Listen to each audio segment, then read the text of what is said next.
How to create account in Telegram without phone number.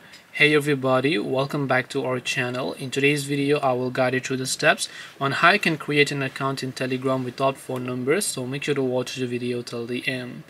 If you would like to create an account on Telegram without phone number, so whenever I open the Telegram application and then if I tap on the start messaging option, you can see right off the bat the first thing it asks me to enter is actually my phone number.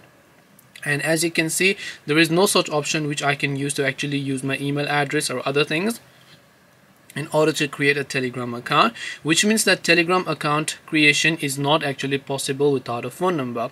Now if you don't have a real phone number, what you can also do is, if you happen to have virtual phone numbers, you should be able to use those virtual phone numbers without actually using your real phone number, and you will also get the code. And there are lots of free ones out there in the websites.